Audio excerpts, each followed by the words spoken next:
The gloves are off. Rachel Reeves versus Sadiq Khan in the Labour family feud. Well, looks like the honeymoon period is officially over.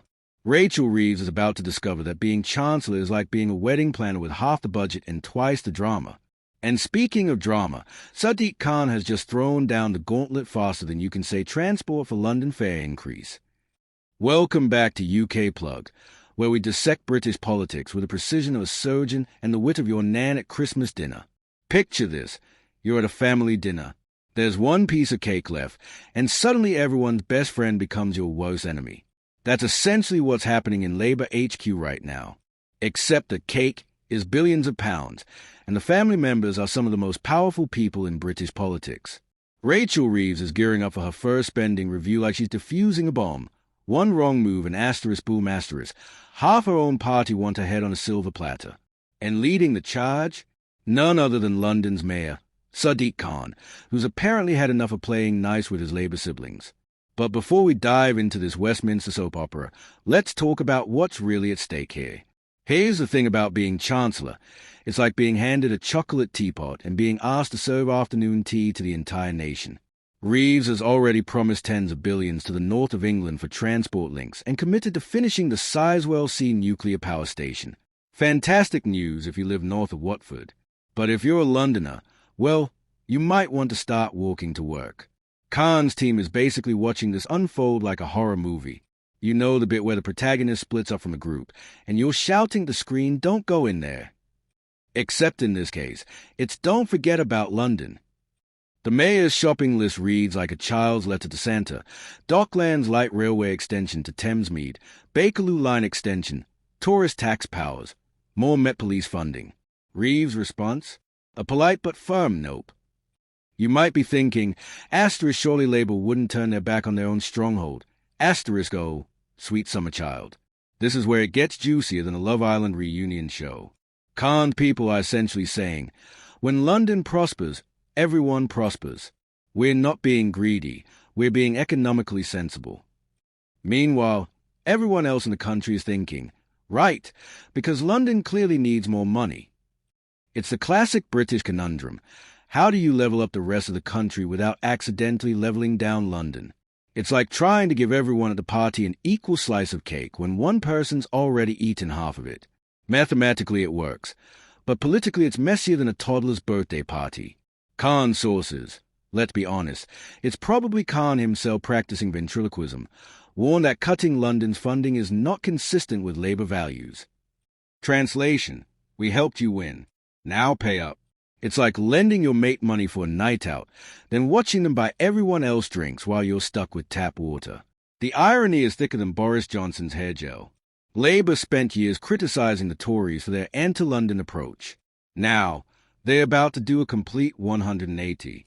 It's like watching someone complain about their ex's cooking, then serving up the exact same burnt toast for dinner. But wait, there's more. Because apparently losing infrastructure funding wasn't devastating enough.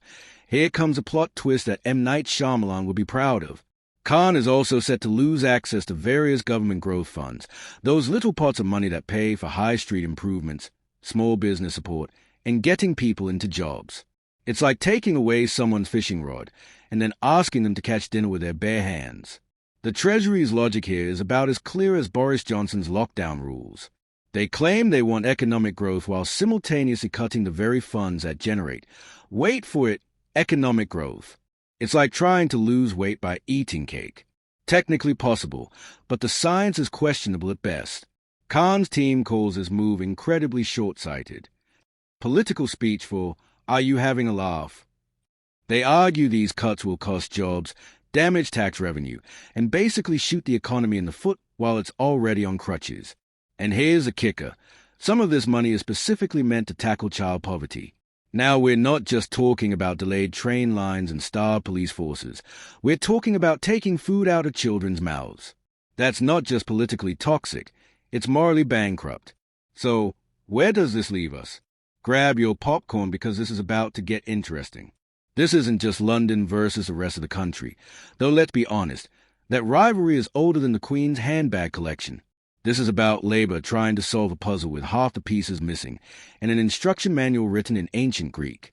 Reeves is caught between the devil and the deep blue sea. Except the devil wants northern infrastructure, and the deep blue sea is demanding London investment. She's trying to please everyone while having the budget of a university student surviving on beans and toast. The real question isn't whether London deserves more money. It's whether Labour can actually deliver on their promises without completely alienating their core supporters.